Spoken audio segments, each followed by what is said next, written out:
Bueno, creo que ya estamos en vivo para nuestros conversatorios textiles Comala Macondo. Ahora estamos con Beatriz Arias, que yo no tenía el gusto de conocerla.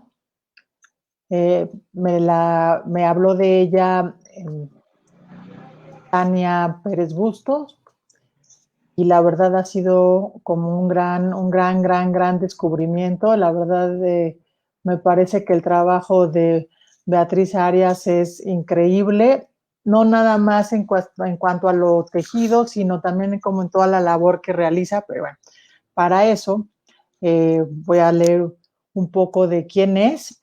Beatriz, bueno, está en Medellín, y como ella misma se define, costurera y tejedora, enfermera, magíster en educación y desarrollo comunitario, doctora en salud mental comunitaria, docente titular adscrita al Departamento de Posgrados de la Facultad de Enfermería de la Universidad de Antioquia, jefe del Centro de Investigación de la Facultad de Enfermería de la Universidad de Antioquia, líder de la línea de investigación salud mental, cuidado comunitario y ruralidad, integrante del equipo de formación e investigación de la Asociación Campesina de Antioquia y cogestora de la Red de Tejedoras por la Memoria y la Vida. La verdad es que es un placer tenerte aquí. Y bueno, ahorita antes, un poco tras bambalinas de empezar esta conversación, le decía que me prestó, más bien me compartió un texto de ella sobre la salud mental. Y bueno, y ahí es cuando descubro que su tesis también tiene que ver con tejido. Y bueno, ya hablaremos de esto más adelante, porque estoy choqueada en el sentido de cuando uno tiene una lectura de estas que te gustan y que te abren nuevos panoramas. Eso me acaba de suceder con el artículo de Beatriz. Pero bueno, antes que nada, Beatriz, que estás en Medellín, bienvenida. Y bueno, pues cuéntanos un poco, o sea, cuando te defines costurera y tejedora, eso me gusta. O sea, ¿cuándo empezaste a tejer?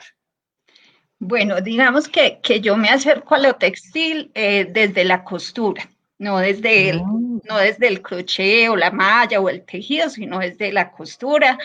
Tiene que ver con una tradición familiar de bisabuela, abuela, madre, costureras.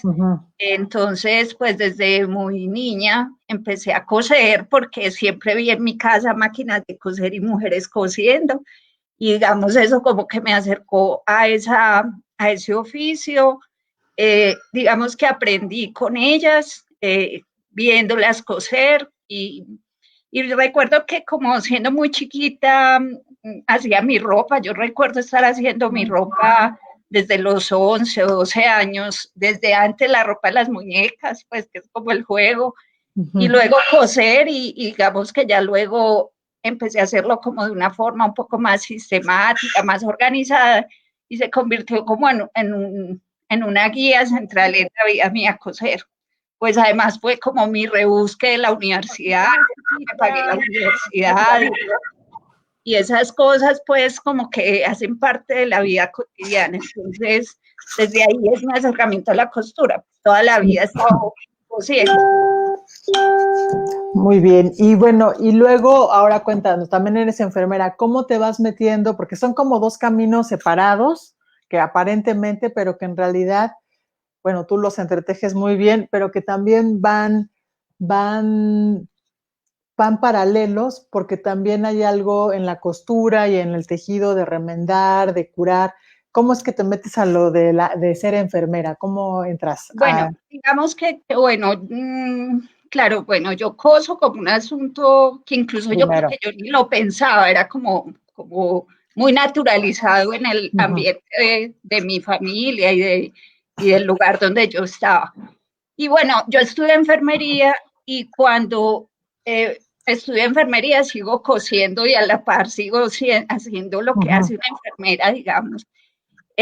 Cuando en algún momento yo conocí los trabajos de las mujeres chilenas y recuerdo que yo empecé a dar clases en la Universidad de Antioquia pues, a estudiantes en formación en enfermería y yo utilizaba unos textos de algunas mujeres que habían hecho, pues como que recogían la experiencia de las mujeres chilenas. A mí me parecía fabuloso. Yo trabajaba en ese momento un curso de promoción de la salud y utilizaba mucho la experiencia de las mujeres chilenas como para hacer talleres, como para trabajar un poco qué significaba eso de promocionar la salud, como leer en esa experiencia eso que yo quería trabajar con los chicos y las chicas. Eso fue pues hace ya bastante rato y ahí empecé a pensar que yo quería en algún momento juntar como dos pasiones, que era la costura, que era mi pasión de toda la vida, y la academia, porque sentía que ese tipo de lenguajes no eran lenguajes bien recibidos en el mundo académico ni valorados, y pues empecé como a pensar cómo lo puedo hacer.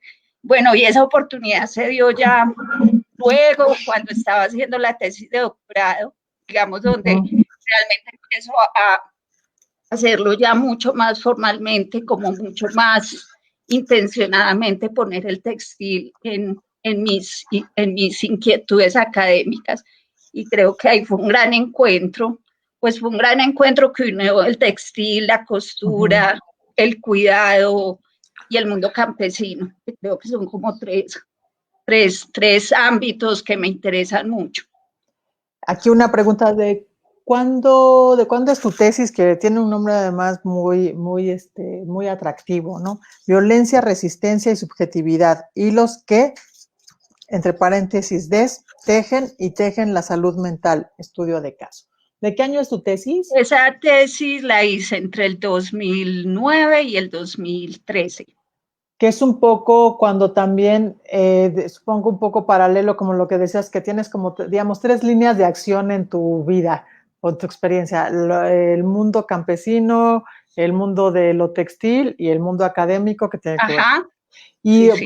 Y bueno, a partir del 2009, o sea, o es mientras que estás haciendo tu tesis, es cuando te empiezas a involucrar en el conflicto, o sea, con la experiencia del conflicto armado, cuando ya empiezas como a trabajar las narrativas textiles, o cómo. Sí, bueno, en ese momento, digamos, yo empecé a hacer mi tesis de doctorado con una pregunta. Mi pregunta era, digamos que aquí llevamos pues muchos años en un conflicto armado, pues sin contar la violencia estructural que es de mucho más, 500 años atrás, o sea, el tema del despojo, pues en toda Latinoamérica no es nueva.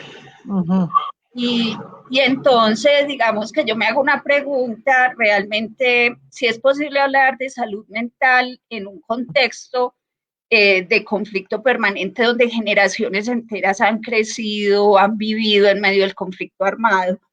Me interesaba como conocer eso, porque muchos de los trabajos que se habían hecho, pues sobre todo desde salud, abordaban el asunto de lo más inmediato, es decir, qué sucede con las personas en su salud mental frente a un evento que acaba de suceder, por ejemplo, una masacre, una desaparición, por ejemplo. Y yo decía, bueno, a mí no me interesa el corto plazo, sino que me interesa ver en el largo plazo, en el mediano y largo plazo, qué es lo que ha sucedido, o sea, qué es lo que nos sucede a los colombianos.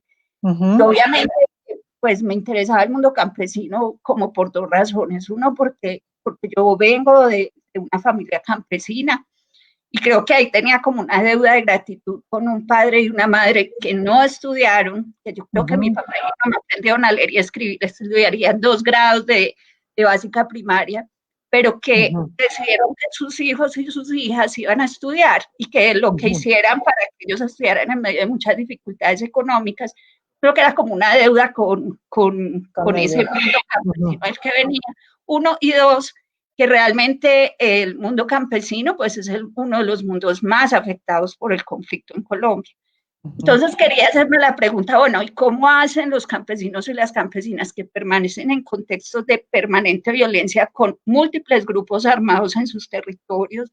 Que son los grupos de izquierda, los de ultraderecha, el Estado, todo lo que tiene que ver con los planes, digamos, de colaboración internacional. En el caso nuestro, pues, lo que se ha denominado Plan Colombia, que es una intervención muy fuerte del gobierno norteamericano en Colombia. Entonces uno dice, ¿cómo hacen? Y quería como conocer un poco más, una respuesta desde ahí. Empecé la tesis y llevaba un año trabajando en un territorio que se caracteriza un poco por eso. El estudio de caso era muy pequeño, realmente un municipio pequeño, pero que congregaba como eso que encontrás en muchas partes de Colombia, pero que hay en ese espacio pequeño como que estaba representado el gran conflicto colombiano, el despojo, la pobreza, la violencia estructural, todos los grupos armados. Entonces, hice esa pregunta, empecé a trabajar en la zona y después de llevar un año, pues lo que yo veía era que los discursos de los hombres eran discursos públicos, que se ponían muy en público lo que había sucedido. Allí yo trabajé fue con lo que digamos en las categorías de análisis en Colombia se llaman víctimas, población víctima.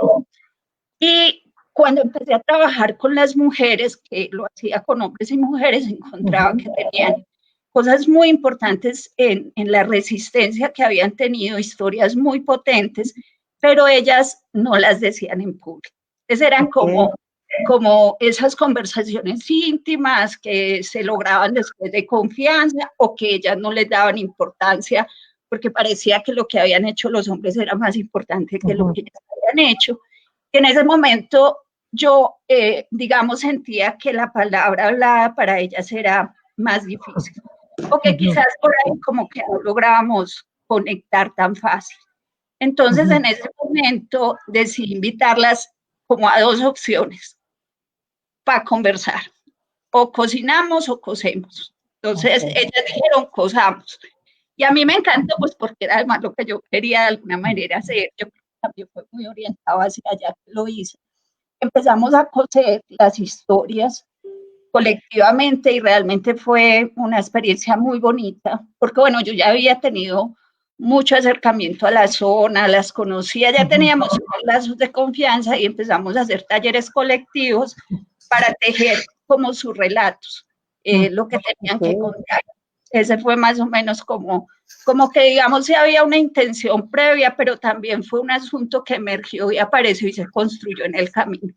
Sí, lo que me parece interesante de lo que nos cuentas es como tú bien dices tú que desde niña veías cómo cosían las mujeres de tu familia, como yo en mi caso veía como mi abuela también cosía, y me acuerdo de esas máquinas de antes de que tienen los pedales, ¿no? Y de cómo suenan y cómo le van haciendo aquí el movimiento. Y cómo para las personas que crecemos con esto, y no nada más que crecemos viéndolo, sino que crecemos también aprendiéndolo y haciéndolo, nos parecen naturales muchas cosas. Y de repente se nos olvida porque además son como conexiones, ¿no? Y ahorita que decías de que bueno, primero de que en lo académico, al igual, por ejemplo, lo que decía Margarita Cuellar hace unas sesiones, que sentías que no era, que esta postura o este enfoque no era como bien visto o bien recibido en la academia. Claro. Y exactamente es lo mismo que un poco que dices que las mismas mujeres de estas comunidades sentían, o sea, sus relatos no eran tan importantes o eran menos importantes que los de los hombres. Bueno, ni siquiera menos importantes, no eran. No eran importantes, no había nada que contar, no era importante. Exacto, no era más o menos eso. Sí, no había nada que contar porque además ellas nunca cuentan nada, ¿no? Porque así es la historia, ¿no? Porque no nada más es lo del sufrimiento, sino las mujeres no cuentan sus cosas porque es como invisibilizarlas, ¿no? Y me parece padre de que como, digamos, los que tejemos y los que cosemos, sabemos cómo cuando te reúnes en estos grupos y empiezas a tejer, digo, yo soy más tejedora, pero eso, evidentemente pasa lo mismo con todas las acciones manuales de textil, la lengua se suelta, ¿no? La lengua se suelta y hay como una confianza, como cuando empiezan a surgir estas narraciones. Y ahora, cuéntanos, digo, porque es padre cuando tú entonces ya conectas como en ese momento debió haber sido como una epifanía, ya están conectados tus tres mundos o tus tres intereses, ¿no? Pero, ¿y cómo fue que ellas empezaron como que, bueno, aquí vamos a contar sus historias con este lenguaje que no es el masculino, ¿no? Que es un lenguaje que no es que no pueda ser masculino, digamos que, pero que históricamente o por lo que sea, está como más cercano a nosotras, ¿no? O sea, como en un lenguaje para ellas reconocible y que a lo mejor es más reconocible porque no es en voz alta, ¿no? Sino es como silencioso, pero muy detallado. ¿Cómo fue que ellas empezaron a soltar? ¿Qué fue lo que empezaron cómo Sí. empezaste a ver estas narraciones? Bueno, digamos que también es saltar como de pensar el textil, el oficio textil como un oficio que genera productos útiles, digamos útiles en lo cotidiano, a pensarlo como un mediador narrativo, digamos, pues eso es muy armado, digamos, pues desde la academia. Pues obviamente no pasó así con la gente, empezó obviamente desde el acercamiento más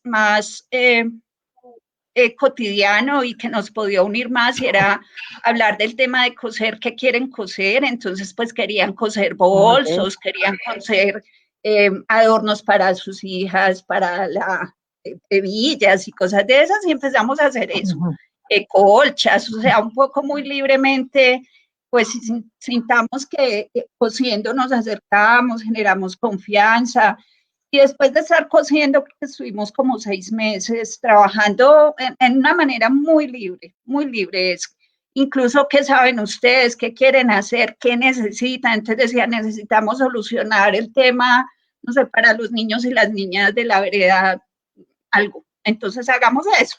O necesitamos bolsos para cargar la verdura, bueno, hagamos bolsos para la verdura. Muy como desde ahí. Y después de entrar como en esa conversación, un día yo les pregunté si ellas creían que a través de esas telas yo les proponía contar historias y les llevé las imágenes y lo que yo conocía de las chilenas. Les dije, miren lo que las mujeres chilenas hacen y qué tal si nosotros también contamos historias con estas telas. Y me acuerdo que hicimos pues como un ejercicio que lo llamamos lo que cuentan los retazos y era que cuentan los retazos de San Francisco. Empezamos a contar eso, que cuentan los retazos que ustedes tienen y empezó como este ejercicio de hacer esta primera aproximación. Y fue muy bonito, pues sobre todo, o sea, lo que sucedió ahí era bonito porque primero fueron trabajos colectivos, entonces en los que podían participar 15 personas, 5, 3, desde una señora que tenía 70 años hasta los niños de 13, de 15, de 8, de 9 años. Y digamos que recuerdo que nos reuníamos en la noche, en especial tengo como la imagen de un lugar que nos reuníamos, siempre tenía que ser en la noche que ellos terminaran de trabajar su jornada pues agrícola y nos reuníamos en la casa de una de las vecinas, más o menos a las 6 de la tarde, 6:30, poníamos las telas, nos reuníamos ahí y llegaba toda la gente de esa vereda. La vereda en Colombia es como un espacio rural pequeñito que tiene algunas casas concentradas, otras dispersas. Entonces nos reuníamos en esta casa, hacíamos chocolate para todos con quesito y pan. En la noche, era una noche ya fría, y empezábamos a conversar qué historia queremos contar. Era muy chistoso porque los hombres llegaban y se paraban alrededor y contaban historias y a partir de ahí decíamos, bueno, ¿por qué no contamos esa historia? Entonces el que decía a uno, le decían a uno de los niños, dibuje usted que usted sí sabe dibujar, entonces él hacía el primer boceto, conducido por la historia de los grandes, los más jóvenes, entonces empezaban a aportar en el diseño, en la composición de color. Era como una reunión comunitaria alrededor de esos retazos y fue así como se fueron haciendo. En ese ejercicio hicimos creo que 14 piezas, que fue un poco el metarrelato, que lo que intentamos ahí hacer fue el metarrelato de eso que es tejer y destejer la salud mental, que era lo que había sucedido en ese lugar que se llama San Francisco. Durante más o menos una memoria que ellos tenían desde los años 60 hasta el 2012, y trazamos un poco una línea de tiempo en 14 piezas que cuentan ese metarrelato colectivo de lo que fue vivir el conflicto hasta ese momento, pues, ¿qué hicimos? Yo ahorita, por ejemplo, tengo la idea de que quiero volver a continuar el relato porque han pasado 8 años, han pasado muchas cosas y creo que hay muchísimo más, o sea, que ellos y ellas tienen mucho más para contar y que valdría continuar ese relato textil que dejamos hasta el 2012. Porque lo que es muy bonito de lo que nos narras es que, bueno, así que al principio es como esta sensibilidad tuya, bueno, que vas como para hacer tu tesis y tienes como otra idea, y te empiezas a dar como de este no contar de las mujeres, ¿no? Y entonces como ir empujando para animarlas a contar, ¿no? Porque también es un poco empezar a valorizar que lo que pueden decir o quieren decir y cómo lo digan es como válido y es importante. Pero cómo esto se va transformando en toda una actividad colectiva, ¿no? En la que van participando los niños y que además también se van distribuyendo los saberes, ¿no? El que sabe dibujar, Ajá, el que sabe ajá, combinar, claro. y cómo también ahí los hombres también participan, pero ya como más horizontalmente, ¿no? Ya más como no como definiendo. A lo mejor sí dan pie a la historia, porque a lo mejor también pues por estructuras que tenemos metidas es como no pensar que nuestra propuesta va a ser, ¿no? A lo mejor. Pero digamos que ellos nada más dicen como, contamos esto y que luego ya se empieza a estructurar porque ya todos empiezan a narrar. No es como hacer un mural, o sea, como escribir un cuento, como escribir, Claro. no un cuento, sino escribir la historia de lo que les sucedió. Bueno, aquí tenemos una pregunta que creo que hoy un poco ya la contestaste, pero te la voy a decir, porque preguntan si en estas jornadas de costura tenías como algunas preguntas guías o cómo ibas haciendo o cómo se iba dando el proceso, cómo lo ibas, no dirigiendo, pero sí, porque al final si no, pues, pues claro. no, se Bueno, iría todo. yo creo que una de las cosas claves es que yo ya tenía mucho acercamiento, es decir, que cuando yo empecé el trabajo de los talleres textiles, yo ya, o sea, ya tenía acercamiento con la gente, conocía algunas historias, entonces de hecho, por ejemplo, cuando nos reuníamos y pensábamos la historia y a veces decían, es que no se nos ocurre cuál historia, y yo que tenía muchas historias que para mí eran muy importantes y que te digo que a lo mejor Ay, te congelaste. A ver, Beatriz. para ellos y ellas no lo eran, porque las han naturalizado. Entonces yo les decía que ustedes me alguna vez una historia que tenía que ver con tal asunto, y entonces ahí, digamos, empezamos a decir, sí, ya recordamos. O sea que para mí el acercamiento previo fue clave, porque de alguna manera me permitió como acompañar, mediar, sin mucha directividad, porque realmente tratamos de que fuera como mucho desde su propuesta, pero obviamente haber conocido antes las historias, haberme acercado, fue clave. La directividad creo que era inevitable, pues obvio, porque había una intención que era contar el relato de lo que había sucedido, pero como me interesaba mucho el tema de la resistencia, que es un poco la categoría que yo trabajé, que es una categoría de la ciencia política, no de la salud, y ahí pues quisiera decir que siempre si uno se va, por ejemplo, y ve cosas en inglés, hablan de la resiliencia, son dos categorías muy distintas. Yo tengo una gran pelea con la resiliencia, no me gusta esa categoría.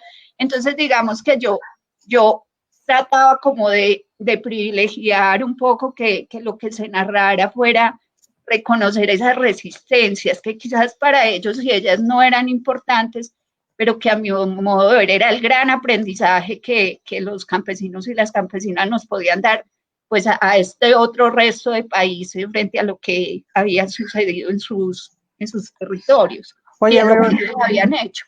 Oye, a ver, ahorita está padre eso que acabas de decir, porque bueno, tú vienes de la enfermería, de la salud, digamos, empiezas la salud mental y luego ya te vas metiendo en un ámbito más social, más político, ¿no? Y ahorita que acabas de decir de que tú tienes una pelea con la resiliencia, o sea, y la resistencia, ¿cuál es tu pelea? Bueno, el asunto es que, mira, por ejemplo, muchos de los estudios en salud mental y conflicto armado y violencia política, muchos se han hecho orientados por la perspectiva teórica de la resiliencia, muy desde la psicología, ha sido una categoría acogida desde la psicología. Digamos que en una forma muy simplista, voy a decir una cosa muy simplista, seguramente eso pues tiene mucha más tela que cortar, pero desde una forma muy simplista, digamos que la resiliencia, que es una categoría que viene de la física, la resiliencia dice, bueno, los materiales que se exponen a fuertes tensiones son capaces de volver al momento original en que estaban, como un resorte, que uno lo estira y puede volver. Y digamos que lo que yo leía o entendía y estaba comprendiendo de lo que había sido la vivencia del conflicto armado era que la idea no es volver, porque el lugar de vuelta no es un lugar al que se deba volver, y que realmente volver a ese lugar era ponerse en un lugar de, primero, de desconocer la capacidad de agencia, la capacidad de transformación, pero además la violencia estructural de este país. Entonces decir, bueno, volvamos al mismo lugar cuando no haya un grupo armado, desconoce que la violencia no pasa solo por las armas. Entonces la resistencia me mostraba un carácter afirmativo, potente, y que reconoce esa, digamos, esa necesidad de afirmación permanente, y que, por ejemplo, para el caso de las zonas campesinas, ahora con la firma del acuerdo de paz, no se soluciona con la firma del acuerdo de paz, se solucionan unas cosas y sin duda es valorable, pero digamos que no soluciona esto, y por eso no hay que volver al lugar original, porque el lugar original no, eso es como lo que decimos ahora, después del COVID volvamos a la normalidad. ¿A cuál normalidad? Exacto. Esto es un poco lo que te iba a decir, o sea, es como siempre esta ilusión de volver a lo mismo, a lo de antes, a lo mismo, como si además fuera posible. Como ¿no? Si fuera posible y deseable, ni lo uno ni lo otro. Ajá, exacto, de que no nada más no es deseable, sí, pero además también es imposible, ¿no? Pero es como que sea que es algo que conocemos. Pero bueno, a ver, aquí tengo una pregunta que es que te voy a hacer porque ahora tenemos un público muy participativo y está padre. Laura Herrera te pregunta, ¿cómo ves la resistencia en las prácticas textiles en el hogar? Bueno, yo creo que una de las cosas que yo pues que logré, como que he ido aprendiendo, yo creo que acercarse al tema de la resistencia es una cosa tan potente, es como de no acabar de comprender.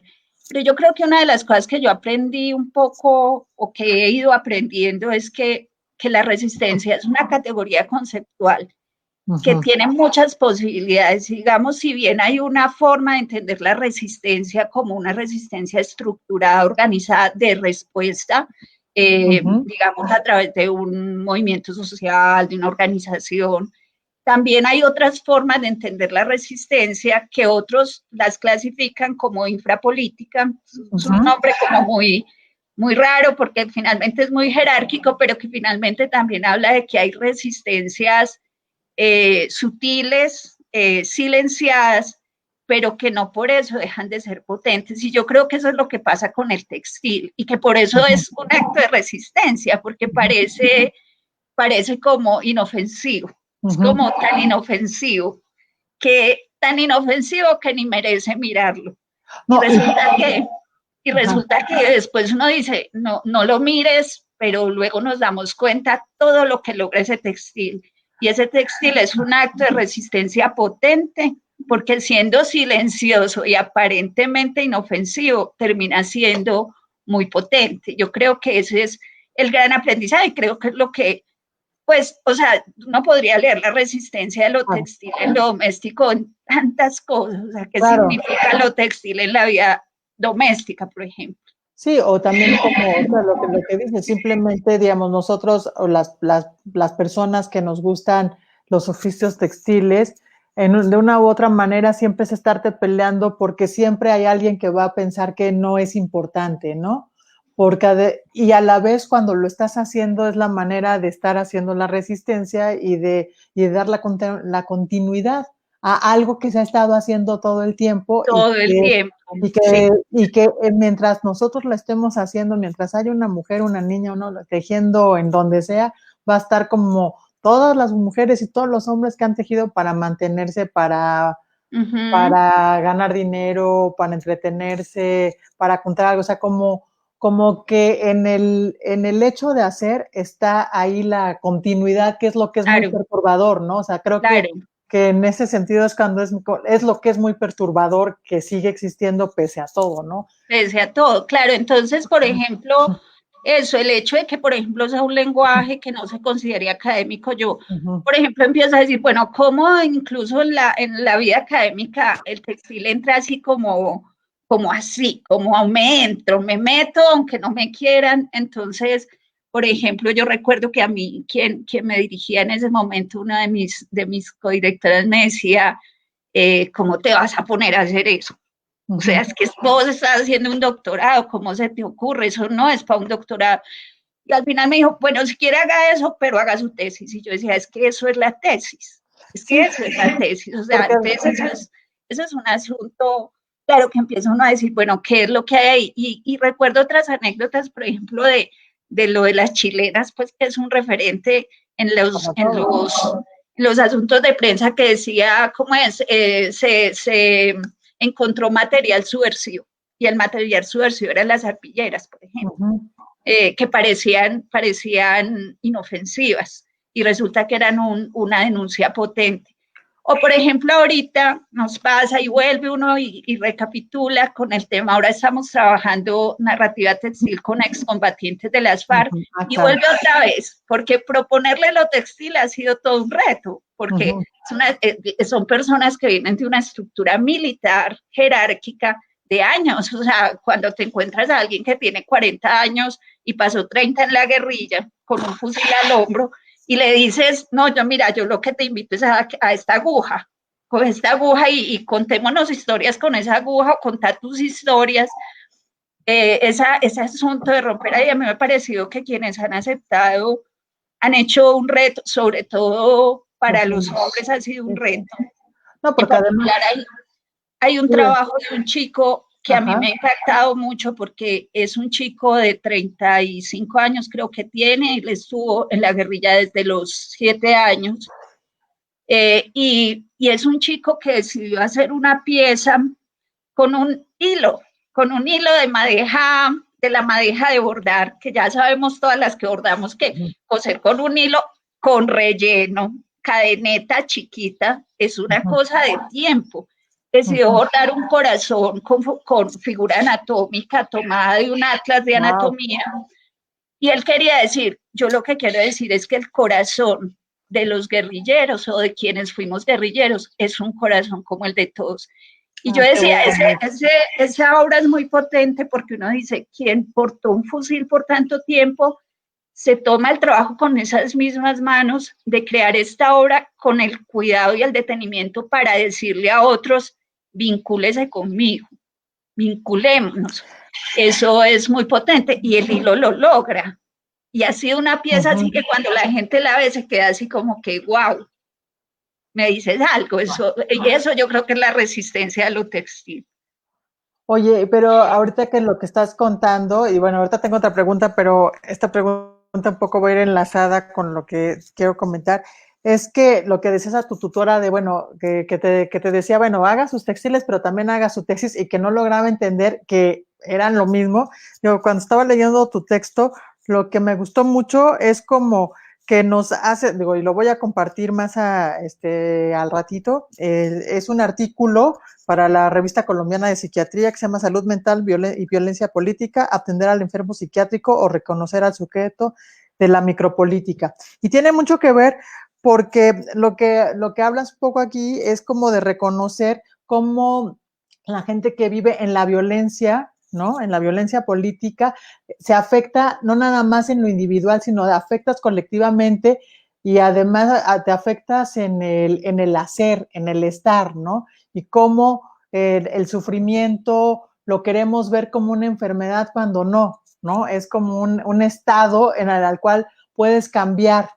A lo mejor, no, bueno, no a lo mejor, no vas a recuperar lo otro, pero lo que me pareció muy, muy padre de esto es como que aquí cuando lo leí, cuando leí tu artículo, que aquí lo tengo todo subrayado, es como ir sintiendo esto, o sea, como cómo están los relatos, o sea, cuando habla la gente, cuando está haciendo, bueno, contando su historia en voz alta, por decir, es como cuando la está narrando textilmente y es como, entonces ahí a estar compartiendo, o sea, lo que contabas de la gente que se reunía a las 6 de la tarde y que es desde el hacer el chocolate, desde quién va por el queso, desde quién sirve, ¿no? Como que es todo eso y que además ir contando la historia de lo que le sucedió al territorio, ¿no? Que al territorio con ellos es como únicamente puede estar en un textil. O sea, digo, yo lo pienso ahorita y me parece, o sea, tiene que estar en un objeto que se material, material, claro, una materialidad. pero que además no es que alguien lo pintó, lo interpretó o es la interpretación de alguien, o sea, es el trabajo de todos.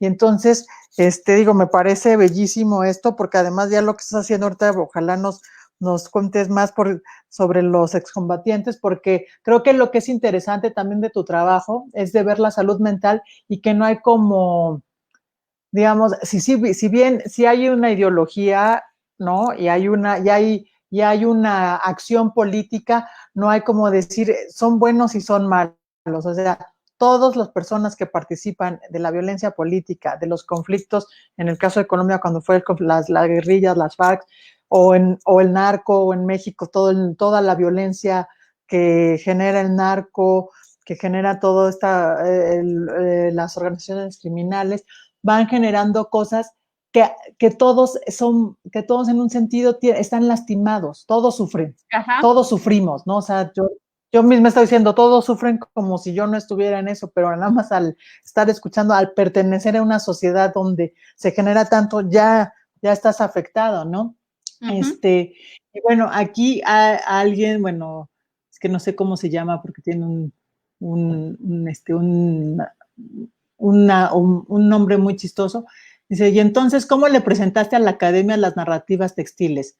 Teniendo en cuenta lo que te decía tu tutora, nada más que ella es de salud mental, recordemos.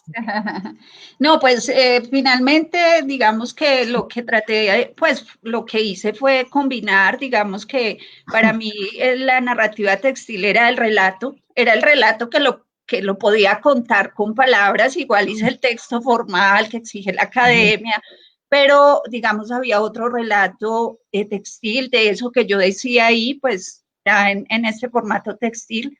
Creo que afortunadamente en Argentina, donde hice el doctorado, realmente muy abiertos a escucharlo de otra manera, a apreciar también como otra manera de contar. Y yo creo que también ha cambiado. Yo se lo oí a Tania cuando hicieron el conversatorio y me resonó eso que ella decía y era porque hoy, digamos, lo textil tiene como más lugar. Yo no sé si es porque uno lo hace y lo ve más y encuentra más lazos por ese lado. Realmente hoy lo textil se ha ido como posicionando como lenguaje, incluso en nuevas generaciones, que quizás en otro momento no valoraban. Yo creo que había como un freno con el tema de lo textil. Yo recuerdo que quien era la tutora tenía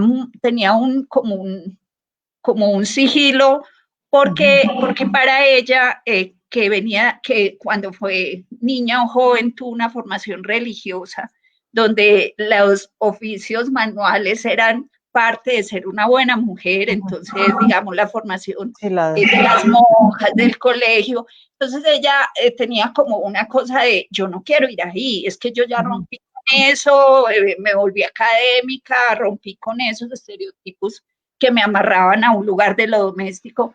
Y yo creo que también tiene que ver con las formas como el feminismo ha repensado lo femenino, cuál es realmente el valor de ciertas prácticas que no se pueden ver como en referencia a las prácticas valoradas de lo masculino, sino como prácticas que en sí mismas tienen sus lógicas, sus sentidos, sus propias valoraciones. Y yo creo que eso ha ido cambiando.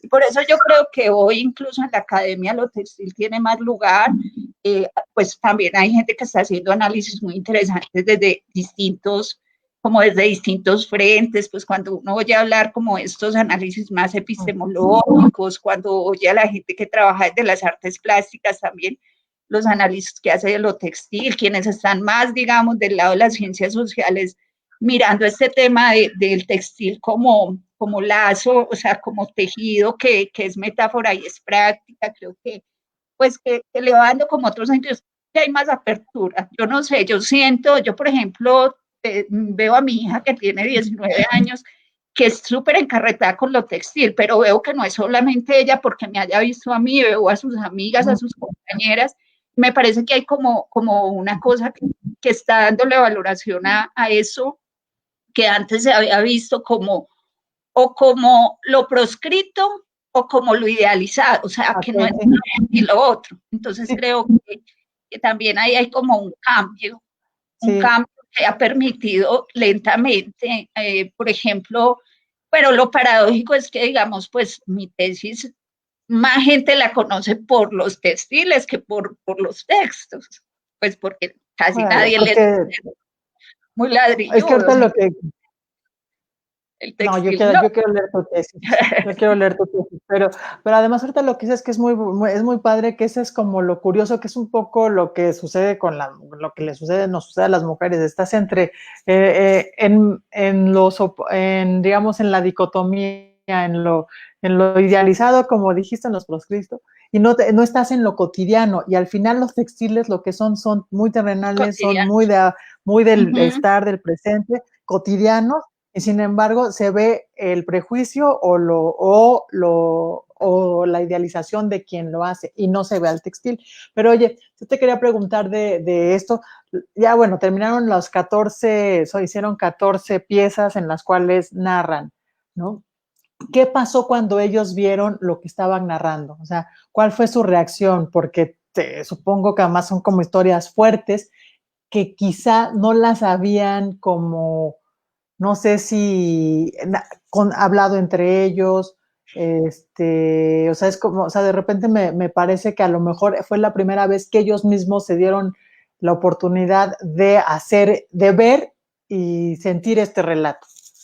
Bueno, mira, yo creo que ahí sucedieron varias cosas. Realmente me fue sorpresivo varias cosas. Por ejemplo, cuando hicimos algunas primeras exposiciones de la muestra ahí mismo en el municipio y ellos salían a contar la historia que estaban relatando, aparecían cosas que yo no sabía, por ejemplo, que me tomaban por sorpresa en ese momento, que quizás por eso que es también eso, que uno con el textil puede decir y no decir si no quiere, insinúa, no es este tema de la palabra que me obliga como, no, me la juego, y ahí empezaron a aparecer otras cosas que me pareció muy especial. Bueno, por ejemplo, en el tema de lo intergeneracional, porque como les decía, en ese trabajo en particular participaron desde gente mayor hasta niños, entonces, por ejemplo, niños que en ese momento que hicimos los talleres tenían 13 años, que se tuvieron que desplazar del sitio donde vivían cuando tenían 3 años. O sea que realmente ellos no sabían de dónde venían. Construir la pieza les permitió cartografiar y hacerlo en tela y hablar de eso. Entonces alguien decía, bueno, es que nosotros volvimos a hablar de cosas que no hablábamos, volvimos a recordar. Y entre esos fueron historias así como de por ejemplo, eso, que para nosotros podía ser, bueno, una escena de desplazamiento, cuando lo contaba el chico que lo dibujó, decía, acá llevábamos a mi hermano muerto, cosas como esas que son muy fuertes, pero que también provocó como la conversación. Creo que ellos le dieron mucho más valor cuando encontraron que tenía resonancia en otros y en otras. Recuerdo que nosotros llevamos esas piezas a Alemania porque nos invitaron y ellas hicieron un video y una de las cosas, ellas decían, nosotros que íbamos a creer que esas telitas iban a llegar tan lejos, o sea, ellas no le veían el valor, pero empezaron a entender que esos relatos textiles tenían muchísimo valor, que realmente eran un testimonio muy importante y que ellas tenían que valorarlo como construcción colectiva y como patrimonio colectivo, que hoy permanece en la Asociación Campesina de Antioquia, pues la mayoría hacen parte de esa asociación, y yo creo que eso le dio mucho valor, pero por ejemplo, yo sí encontré mucho más sorpresivo esto con los excombatientes. Porque cuando hicimos, por ejemplo, el año pasado, hace un año, ya va a ser un año, hicimos la primera exposición con las piezas que estuvimos trabajando con ellos. Realmente, por ejemplo, quien había sido el comandante de uno de estos frentes, es un hombre militar, o sea, un líder con un carisma muy fuerte, pero pues un hombre que venía de la vida militar, mandando a un frente guerrillero digamos, de mucha presencia en una zona de este departamento. Un hombre muy rudo, digamos. Y claro, él como que no entendía esto, es que como que al final, después de hablar mucho para que pudiéramos hacer el trabajo, al final dijo, ay, pues es que estas vienen es como a una bobada, como a coser ahí. Cosas, esas bobadas, esas son bobadas. Y nosotros empezamos a trabajar. Cuando hicimos la exposición, él nos decía, yo no, solo hoy entiendo el valor que eso tiene. Yo creo, y la gente, o sea, porque decían, es como que la pieza solita que yo estoy haciendo no dice nada. Cuando la ven en conversación con las piezas de sus compañeros y compañeras y empiezan a entender la narrativa común que se construye ahí, la narrativa colectiva, empiezan a darle una importancia que yo te digo que era impresionante. Yo recuerdo una mujer que después de eso decía, Beatriz, después de esto lo único que yo quiero es tejer mi vida. Claro. Y tejer mi vida era práctica, o sea, la quiere tejer, pero también es como quiero tejer mi vida después de todo esto que ha pasado. Una mujer que hoy tiene 47 años y que estuvo en la guerrilla desde los 16. Y dice, yo cómo tejo hoy mi vida y la quiero tejer y quiero hacer este ejercicio. Y yo creo que ahí sí suceden cosas muy interesantes. ¿Quién hizo la pieza? Porque digamos que nosotros podemos darle mucho valor, que también yo entendí eso, claro, son lógicas distintas. Cuando montamos la exposición el año pasado, lo hicimos, pues es una vereda, no hay ni espacio de exposición, ni museo, nada. Entonces lo que hicimos fue adaptar un gallinero que nos prestó una de las vecinas, sacamos las gallinas las desplazamos para montar la exposición. Y ellos, por ejemplo, pasaban y nos decían, ¿podemos entrar? Claro, si es que es para que ustedes entren, vean, entonces, claro, toda la puesta en escena de sus piezas, con todo lo que fue un montaje, con todo lo técnico que implicó un montaje expositivo, porque conseguimos una museógrafa con mucha experiencia, mucha iluminación, era darle un lugar como de valor a esas piezas, y yo creo que ahí ellos encontraron que su relato era importante, porque yo digo es el relato y lo que yo hago con estas manos es importante y es importante para otros. Y eso es una clave. Oye, pero a ver, ¿cómo fue que pues porque el primer ejercicio que hiciste cuando lo de tu tesis tenías muy claro, bueno, conoces el mundo campo, todas las conexiones que ya nos contaste. ¿Cómo es que de repente dices, yo ahora esto también lo voy a llevar con los excombatientes? Digo, porque felicidades, pero es en todos los sentidos como un gran acto, ¿no? Digamos, como convencerlos, ¿cómo es que te decides irte con los excombatientes? Bueno, mira, entonces después de ese trabajo siempre seguí como trabajando con campesinos y campesinas desde la asociación campesina, desde esos grupos que denominamos víctimas. Una de las cosas que yo me preguntaba, pues eso de violencia, resistencia y subjetividad, es quiénes somos nosotros, estos sujetos que construyen una sociedad violenta, una sociedad con un conflicto tan fuerte como el colombiano. ¿Cuáles son esas subjetividades que nos atraviesan? Era la pregunta que me hacía en ese momento. Cuando yo estuve haciendo ese trabajo, siempre tuve esa inquietud. Bueno, lo que pasa es que hay sujetos que tienen una posibilidad de decir, así, incluso con todas las exclusiones y restricciones que pueden tener la gente del campo, pero de todas maneras, digamos, habían muchos trabajos, en Colombia se han hecho muchísimos trabajos con víctimas, desde muchas disciplinas, mediante muchos formatos y acercamientos, pero con los excombatientes es como si fuera un grupo de colombianos que son como otra cosa, ¿no es cierto? Sí. Y claro, nosotros tampoco podíamos acercarnos en otro momento porque pues, de haberlo hecho cuando ellos estaban armados, pues tenía que hacer un trabajo, imagínate, en la clandestinidad, pues realmente no hubiese sido posible. Cuando aparece el tema del acuerdo de paz, era como decir, bueno, qué bien también escuchar este relato, que es un relato que no se ha dicho desde ellos y proponerles que así como hemos logrado, digamos, entender que el textil ha sido favorecedor del relato de las mujeres víctimas, qué bien poder mirar si esta forma de relato también seduce a quienes estuvieron en las armas, que sea una manera por dos razones, una por ellos y otra también por la sociedad, como por el resto de sociedad colombiana, porque digamos que en un país muy polarizado, que no quiere, que realmente yo diría que un gran porcentaje de la sociedad colombiana no acepta la integración de los excombatientes. Entonces era como, ¿cómo hacemos para que a través de este lenguaje que acerca, que es sensible, que es afectuoso, que es cálido, logramos un poco acercar las historias, que son historias tan poco escuchadas? Y ahí nos hacíamos la pregunta, sobre todo porque hemos construido un enemigo. O sea, es que cuando uno ha crecido toda la vida con la idea de un enemigo, pensamos, son 13.000 personas que llegan después del acuerdo de paz, pero que para esta sociedad colombiana no son nada. O sea, ya no son nada, porque ya ni son guerrilleros, son exguerrilleros, o sea, ya no son ni lo que eran, y fuera de eso son enemigos. Ya no son nada. Y además de todo, no conocen otro tipo de vida, como decías el chico, desde los 7 años y tienen 40, o sea, llevan. Pero además lo otro fue que haber conocido y habernos acercado, digamos, primero a ese mundo campesino también permitía entender que la mirada que uno tiene desde el urbano es una mirada súper esquemática. Y resulta que en la guerra colombiana y en el conflicto colombiano es una guerra, como dice Kimberly Taylor, que escribía sobre la guerra en el Perú, entre prójimos.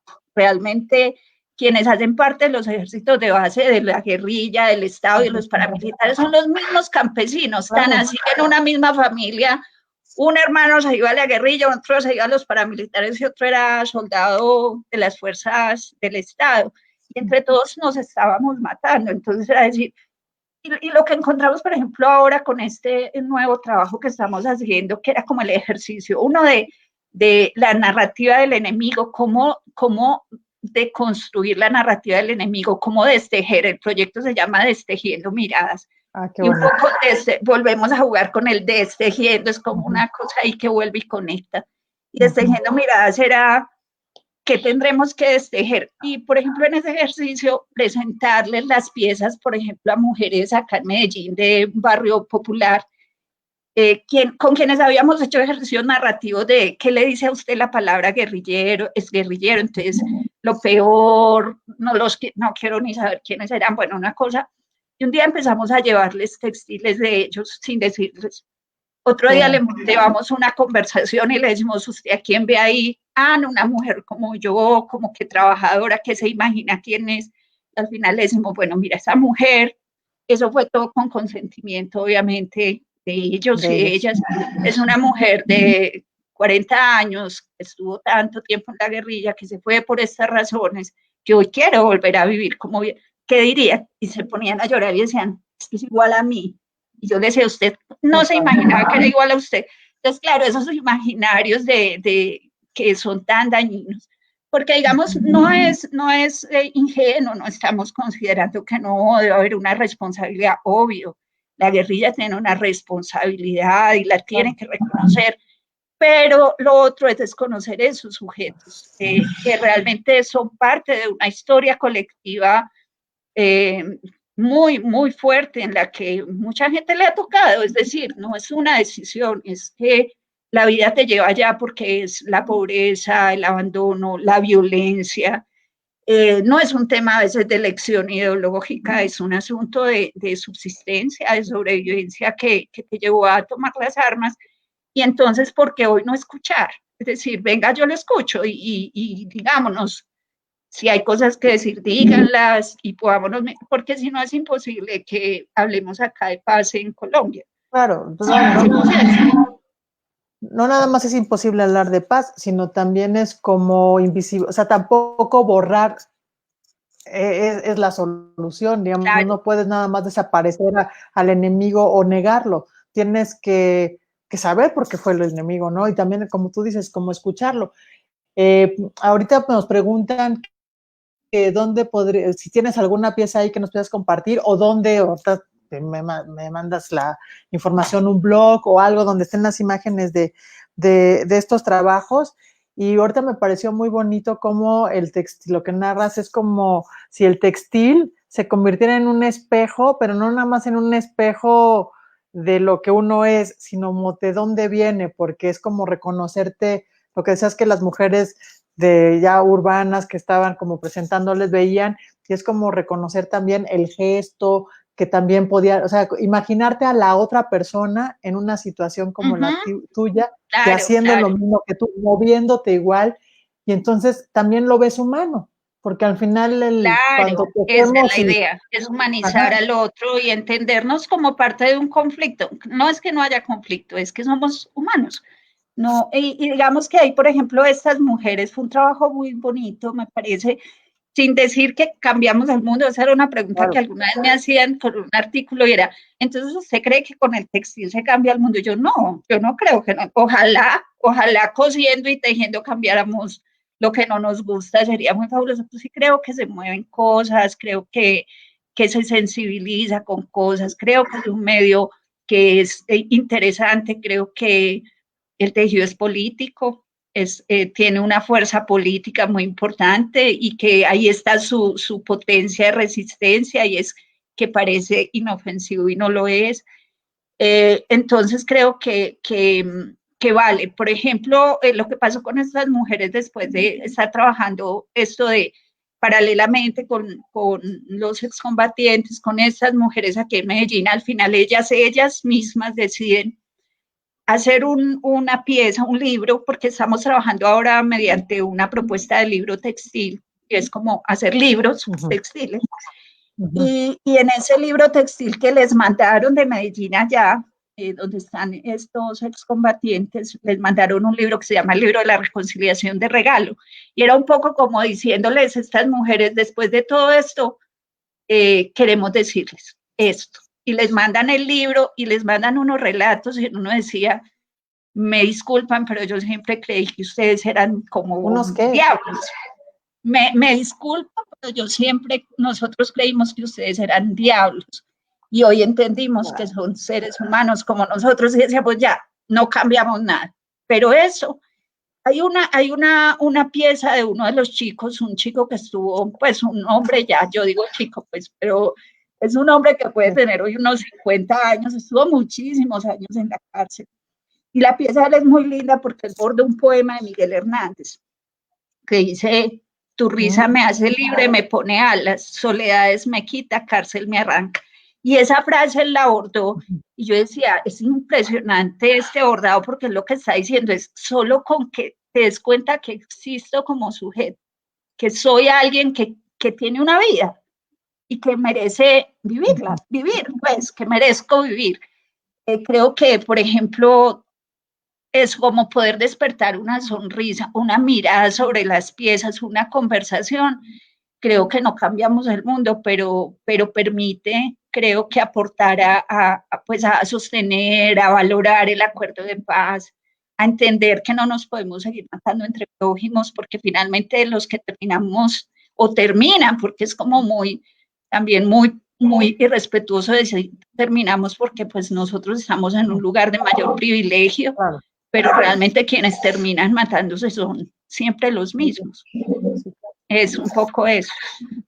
Bueno, y también lo que me parece, digo, muy padre de lo que, o sea, digamos, como ahora sí, de la praxis, y bueno, y luego de lo que leí aquí, es cómo se va, o sea, cómo esta salud mental, digamos, cómo el reconocer el sufrimiento, el poder, o sea, dar la oportunidad de contar la historia y también de la oportunidad de ser escuchados, hace como estas narraciones individuales se vuelvan parte además de un colectivo, porque lo que contabas al Ajá. principio del chico que bordó el corazón y que bordó un corazón anatómico, ¿no? Así perfecto, ¿no? En una técnica, y que lo que quería era como transmitir, o sea, era lo que quería decir de yo tengo un corazón como todos, ¿no? Y como todos, y soy humano como todos, pues, o sea, mi corazón tiene arte, o sea, ya olvidémonos de si sientes, no sientes, del odio, del amor, sino nada más tengo las mismas arterias y funciona igual que el tuyo, ¿no?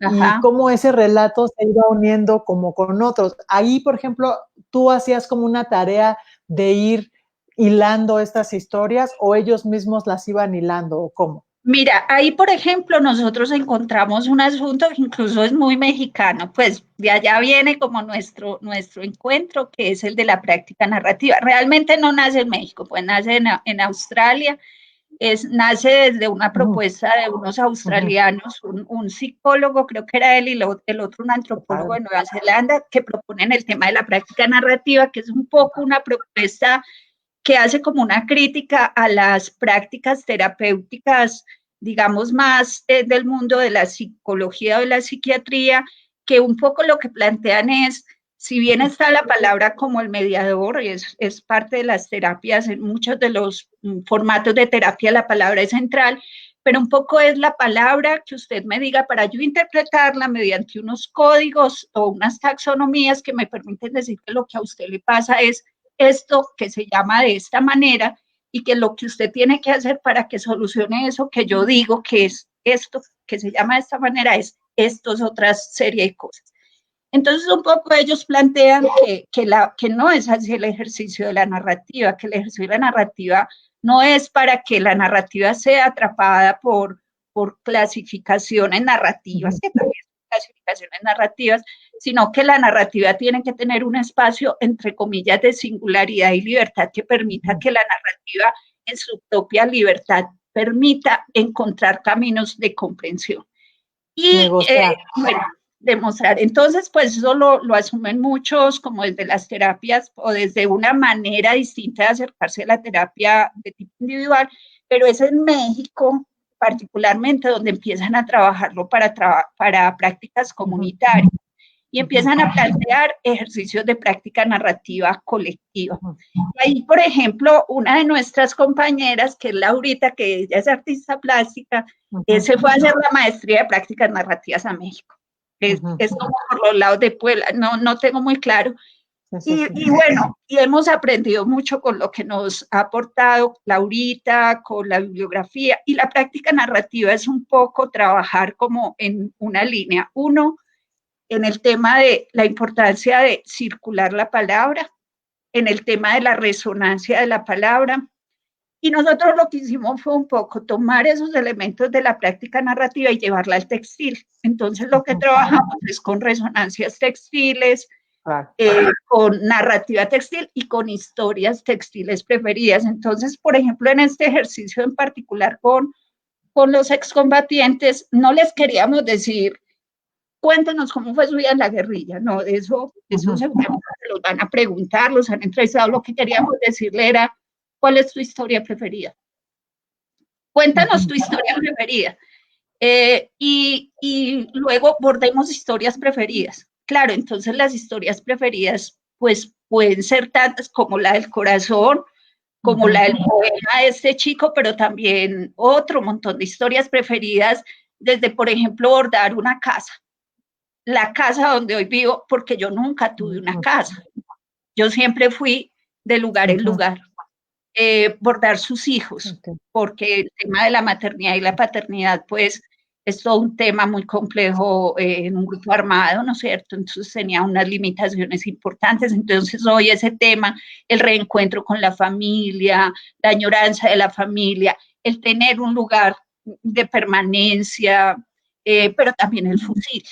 Entonces nunca dijimos, era borda lo que para ti es preferido en tu vida. Si en tu vida tiene mucho sentido el fusil que ocupó tu vida tantos años, no somos nosotros nadie para decir que no tiene eso sentido para ti, tiene un sentido para ti, bórdalo. Y un poco lo que hicimos fue trabajar como incorporando la propuesta de la práctica narrativa, que ahí se las dejo porque realmente me parece que es muy interesante y poder unir lo textil con esta propuesta de práctica narrativa es muy interesante, porque incluso muchas de las cosas que uno hace, que no les ponía ese nombre, es lo que en práctica narrativa llaman ceremonias de definición, por ejemplo, ceremonias de resonancia, pero ¿qué es cuando nos sentamos a coser o a tejer juntos? Son ceremonias de ese tipo, donde uno resuena con otro en la historia, en la puntada, en lo que sucede.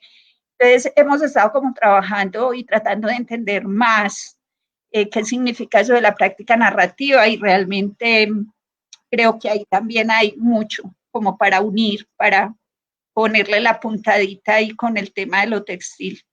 En el texto que me compartiste, me gusta mucho una parte en la que escribes de que, bueno, que los supervivientes, ¿no? O sea, las víctimas, ¿no? Que no son pasivos, ¿no? Que al contrario son sujetos activos, y me parece padre porque lo que nos estás narrando aquí es como a partir del textil estos sujetos dejan la pasividad para tomar una actividad nueva para ellos, quizá o a lo mejor conocida, pero no practicada, y ahí es como una manera de empezar a negociar con la vida, ¿no? Eso me parece como una, o sea, dar una oportunidad eso, de empezar a negociar con la vida desde tu individualidad, pero también con la colectividad, con tu sufrimiento, con el que causaste, con el que se causa, con esta idea de que si eres el enemigo o no.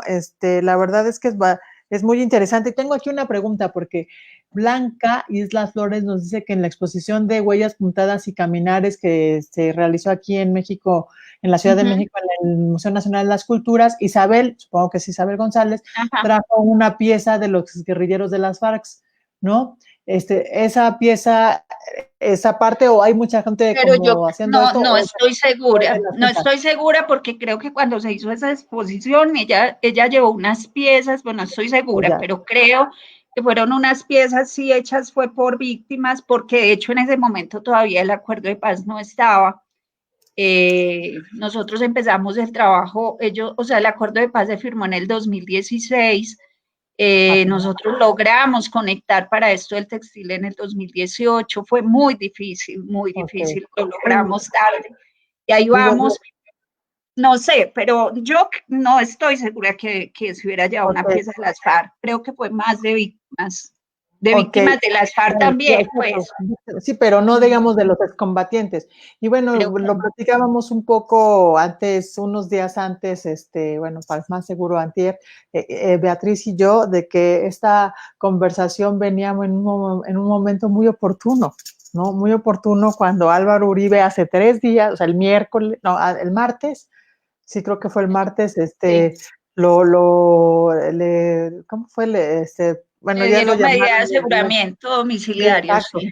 ¿no? Y decíamos que era muy importante porque al final que estábamos platicando un poco de esto y como preparando esta charla, y salió lo de los excombatientes, es una de las personas que estuvo moviendo todo para el no, ¿no? Para el no, y digamos, aunque como tú decías, no es que sea ingenuo, no es que se quieran borrar, pero hay una manera en la que uno tiene que empezar a negociar, ¿no? Y que es un poco también como en el texto que también voy a compartir aquí, porque la verdad es muy interesante esta visión de lo de la salud mental y cómo afecta socialmente, o sea, cómo no es nada más ellos y ellos son los enfermos, ¿no? Y ellos son los que tienen que apartar para que no contaminen lo demás, ya no sigan contaminando lo demás, ¿no? Sino que tienen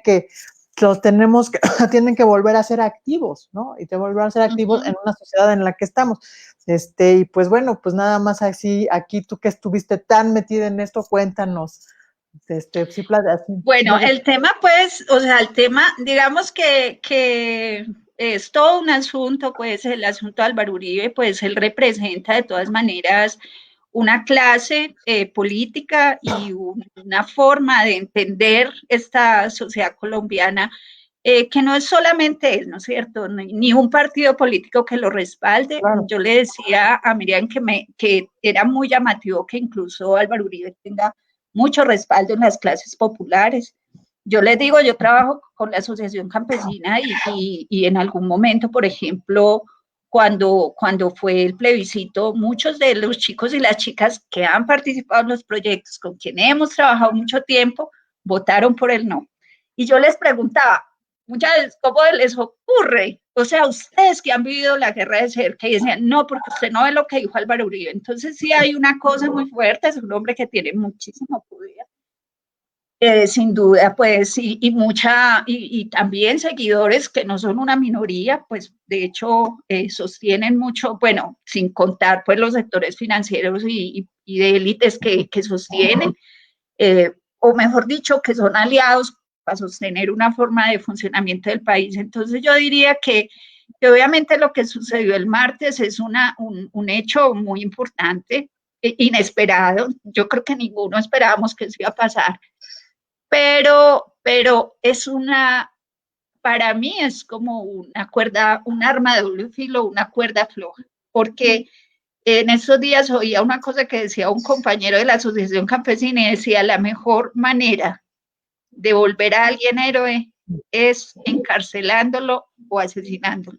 Y ese es el gran temor que hay. O sea, yo diría que hoy o eso lo catapulta otra vez en una figura que había estado perdiendo muchísimo como credibilidad en el país, porque digamos que lentamente fue perdiendo credibilidad, pero creo que puede haber un juego muy peligroso. Entonces yo diría que no hay que cantar victoria, podemos sentirnos contentos y decir, es increíble que tenga casa por cárcel pues, para poder hacer un proceso judicial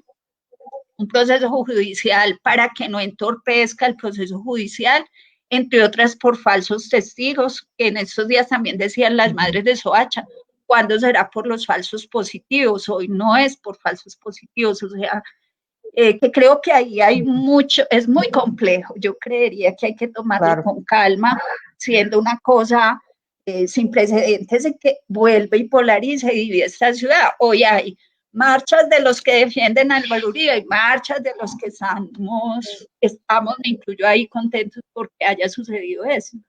Entonces creo que es muy complejo este asunto. Bueno, pero lo que sí es muy importante es como toda la labor, no nada más práctica, sino también la investigación académica que has hecho, que estás haciendo para analizar y para estudiar más sobre la salud mental y encontrar en la praxis de las narraciones textiles y de los haceres textiles como una salida de encuentro, no una salida, sino como una posibilidad de encuentro. Aquí voy a leer un párrafo que me gustó mucho porque dice, cuando un colectivo conoce la fuente de su sufrimiento, se hace cargo de ella y comparte el sufrimiento de otros, se fortalece su sentido de solidaridad y dirige su mirada a la recuperación de las heridas en los ámbitos locales, ¿no? Creo que para mí un poco esto que está dentro de un artículo para una revista de psiquiatría, también me habla mucho de tu trabajo textil. Y bueno, Beatriz, dinos dónde podemos conocer más de tu trabajo, ver las imágenes, leerte. Claro. Bueno, les puedo mandar algunos artículos, te los mando y bueno, ya luego los puedes compartir. Creo que sería muy chévere porque nosotros ahorita con el tema de este trabajo en particular estamos pensando hacer unos eventos digitales ya que tenemos tan poca posibilidad de movilidad. No teníamos a México contemplado, teníamos una lira en Alemania, otra en España, otra en Reino Unido, pero sería muy chévere poder conectar y hacer como una conexión de esta exposición virtual que es generar conversatorios, estos espacios de esas piezas, porque ahí vamos a hacer el lanzamiento de un proyecto editorial que reúne todas las piezas textiles de excombatientes, una plataforma digital que pretende ser como una plataforma pedagógica alrededor de estas narrativas y conversatorios con personas del mundo de lo textil de distintos lugares para conversar como qué le resuena, es como un poco hacer práctica narrativa, es decir, esta es nuestra conversa, ¿qué conversa le suscita esto? Entonces, yo creo que lo podríamos pensar que hagamos una de las actividades con México y que lo podamos ahí compartir, invitarlos, sí, muy chévere. Digo, yo este artículo lo voy a postear ahorita que terminemos nuestra conversación aquí en mi muro, pero pues sí, digamos, si hay alguna imagen por lo menos porque la verdad es como muy atractivo ver. Tu tesis tiene algunas imágenes que me pudieras mandar, Sí, como algunas, ¿cómo se sí, sí, llaman? Imágenes, nada más porque es muy interesante verlas, es una pena, ¿no? Cortando, sí, sí. no, porque quedan muchas ganas de ir viendo y de ir leyendo estas narraciones textiles. Y pues bueno, Beatriz, la verdad ha sido todo un placer conocerte. Le agradezco mucho a Tania que me haya llevado hacia ti. Tu trabajo es muy interesante, muy revelador y también en el sentido no ingenuo, como tú bien dices, como muy también, no sé si optimista, sino como también como muy no encuentro la palabra, como en el cual uno puede descansar pensando que sí hay opciones, pues, o sea, como que haces un trabajo que abre puertas, eso, que abre puertas, lo que ponías de destejer y de destejiendo memorias, creo que dijiste que se llamaba lo de los excombatientes Destejiendo o miradas, destejiendo destejiendo miradas, miradas. que me parece un nombre padrísimo porque además es como el otro te ve. O sea, voy a destejer la mirada que tienes de mí y también a lo mejor la mirada que yo tengo de mí mismo. Ajá, Y, y es a la vez las personas que tejemos sabemos que que destejer no está mal, que es una práctica claro, que es que hay que necesaria, que es destejer, es importante, necesaria. Ajá, es necesaria y que hay veces que sí, cuando destejemos algo no tejemos nada y regalamos esa esa bola de lana, o a lo mejor sí tejemos algo y es una cosa totalmente distinta de la que habíamos ajá. pensado originalmente, o que tejemos algo para alguien más. Entonces, destejer las miradas, te digo, la verdad me parece un gran nombre. Y bueno, pues Beatriz, muchas gracias. No sé si quieres agregar Ay, a algo más. ustedes. No, pues agradecerles también. Yo le decía a Miriam que encontramos el mensaje está en el tejido hace un tiempo y no lo tuvimos por aquí, nos lo trajo una amiga que compró 2 libros en México y nos los trajo, uno fue para Isabel y otro para mí. Y creo que es muy increíble que después de eso, pero también he entendido que los hilos del tejido son así, siempre termina uno como uniéndose por ahí, encontrándose. Muchas gracias y qué bueno también estar como en estas conversaciones. Creo que hay mucho por aprender y por hacer también. Y sí, por seguir tejiendo. Oye, pues Beatriz, pues muchas Ujú. gracias y bueno, pues sí, Bueno, conéctanos con esta nueva actividad. Nos ok. vemos pronto. Bueno, chao. Bye. Estén Chao. bien. Chao. Chao.